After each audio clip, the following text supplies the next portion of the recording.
I started my first business 10 years before I made my first million. No one, myself included, thought I could actually do it. But if I could go back and tell myself what I know now, I think I could have gotten there faster with less pain. There are 6 key things I do differently. The first is a common trap which I fell into early on. I was online sharing what I knew about advertising, but I was shocked when someone asked, "You've helped me so much for free, how can I hire you?" I had been thinking, would anyone really want to pay me? Maybe you discount your skills too, just because they come easily to you. But thinking this way can cost you thousands of dollars. I love stories like this nurse who started a Facebook group just to share what she knew with other nurses and help them. To her surprise, the group exploded, and so did her business, because there's never been a better time to monetize what you know. But I know it can still feel hard to imagine that happening to you. Calling it out with love. If you've been putting it off with productive procrastination, like tweaking your website for the 100th time so that you don't have to actually do marketing. Because that fear of putting yourself out there and getting rejected is very real. But the truth is, people are hungry for what you know. And high five to that. You just have to ask yourself 2 questions. First, what do I know that others want to know? For a former client of mine, she was obsessed with all things Zumba. Second, how do I deliver it in a way that's unique to me? She started teaching classes online in her quirky and accessible style. By learning how to monetize yourself, which you can start doing right now, you are laying the best groundwork for a business that can literally transform your life. But you gotta watch out for this expensive mistake most people make without even realizing it. For example, let's say you have a dog training course. You get on Instagram and start publishing daily content. And as the likes and comments trickle in, you get those dopamine hits. Eventually, you are waking up every day to obsessively check your follower count. I've been guilty of this too. And it's a mindset I see in a lot of people. For example, I started my YouTube channel years into running my business, but I would get comments like, "You only have 1,000 subscribers. How could you possibly have a successful business?" It's an ego hit because those vanity metrics look so sexy. But the problem is, those numbers don't actually equate to sales, especially if you're not attracting the right people. It's why creators with millions of followers sometimes struggle to make even $100 in sales. This is where it comes down to what you really care about: sexiness or success. It's best explained by my favorite children's fable. So, story time. During a drought, a thirsty crow found a pitcher of water. But the pitcher was too tall, so he couldn't reach the water. But the crow didn't give up. He dropped pebbles into the pitcher, making the water rise until he could reach it. Honestly, in the beginning, I did not have the patience you're supposed to learn from that story. I wanted fast growth, but if I had acted more intentionally, I would have made fewer mistakes and saved hundreds of thousands of dollars. Because contrary to popular unwisdom, there's a big difference between the strategies that feel sexy versus the strategies that get you the sexy results, like blogging on your website to grow SEO traffic.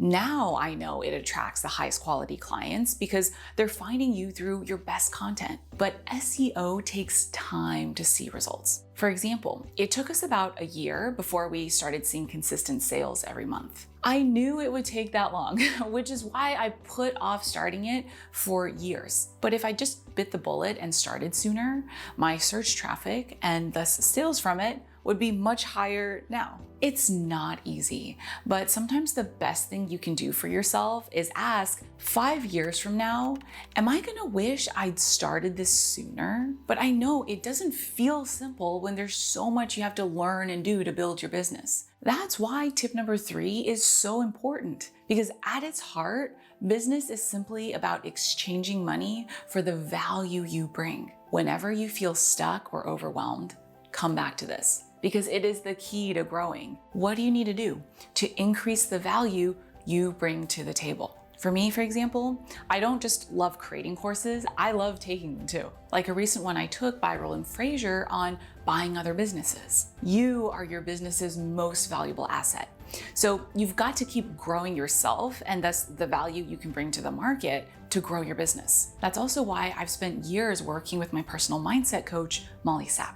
But if personal development's not your cup of tea, there are so many other ways to increase your value too. One of the best opportunities right now is using LinkedIn to continue growing with your industry. Like Dory Clark, an executive coach who publishes a weekly newsletter to help professionals deal with business challenges. But I know there's an aspect of this that can be really frustrating because you might be thinking, I need to be doing something that's gonna bring in money now. But the truth is, everything you learn and experience to boost your value builds on each other. For example, back when I was brought on as the founding member of a new tech startup, they liked that I was an Ivy Leaguer, but I went above and beyond to learn as much as I could about building a business, even though it was technically out of my job description. I did it because I wanted to learn, but it also naturally boosted my value to help me easily get my next job and the one after that. Until finally, all those skills added up to help me launch my own multi-million-dollar business. Anytime I get distracted by complicated tactics that just end up being a waste of my time and money, I have to relearn this lesson. The simplest way to increase what you can charge and how much you can make is to make yourself more valuable. But there's actually an even higher level of value that matters more than your skills and mindset. Now, if you don't know, I love creating new products. And at this point, it takes a lot of time and money for me and my team to put together something that I'm really proud to share. But sometimes I do act too quickly. One time I got so excited about this membership product and put a lot of time and money into creating it. But after it was basically done, I looked at it and thought, this is not what I wanted it to be. So I pulled the plug and lost tens of thousands of dollars. But I know it was the right choice because even though it would have made a lot of sales, it wouldn't have provided the level of excellence that I aim to have in every product associated with my name. The only thing more important than value is your values. I love the way Patagonia's founder, Yvon Chouinard, explains it in his book. One of their values is taking care of the environment, which is why they make products to last and discourage people from buying new clothes, even if it's from their store. But they're not delusional. They know a company needs to be profitable if it's going to work. So Chouinard thinks about it like this. We consider profit to be a vote of confidence, that our customers approve of what we're doing. And that's a huge part of why a lot of Patagonia's customers, myself included, buy from them. But I'm not saying you need to be a bleeding heart for every person and cause out there. Honestly, it would be disingenuous of me to say I care so much about every single person in my audience because I don't even know every single person in my audience. But here's what I do care about. Being an example of what's possible for you too, even if no one around you believes in you right now. Because even though I might not know you personally, I do believe in you. I believe we are all capable of amazing things if we're willing to put in the work. And my clients know and in part buy from me because they know I believe this from the bottom of my heart. Figuring out how you care will automatically set you apart and help you attract your dream customers. Customers, everyone! But speaking of customers, you might be thinking, but I'm so small compared to other people who are so much further ahead than me. But as your business big sister, I want to challenge that thought. Sure, you might not have as much reach as someone who has way more followers, but you do have a huge advantage that your bigger competitors actually don't. The power of intimacy. For example, I don't know everyone in my audience right now, and I have a lot of customers I haven't personally spoken with.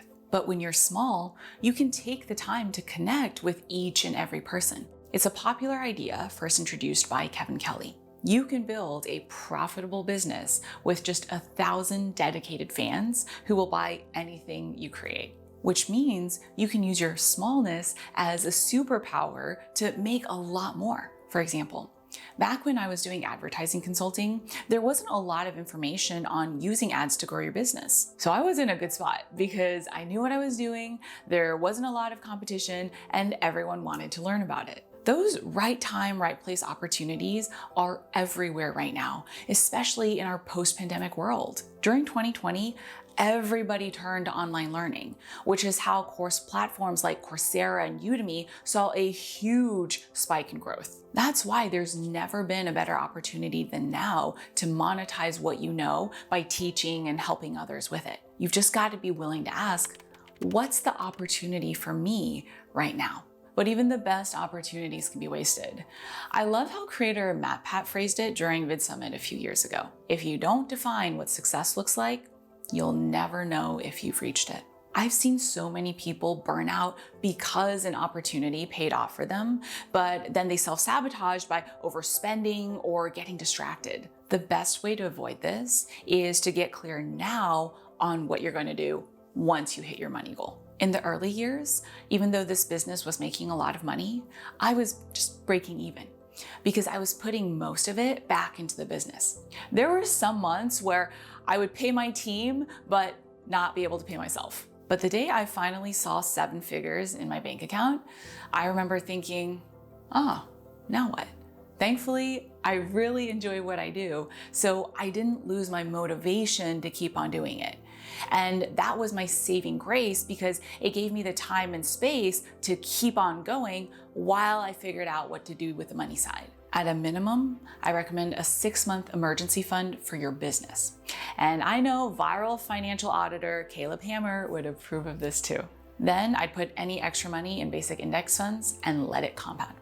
Because I don't know about you, but I like to buy things. So if it's out of sight, I'm not tempted. That's how you grow not just your income, but your money too.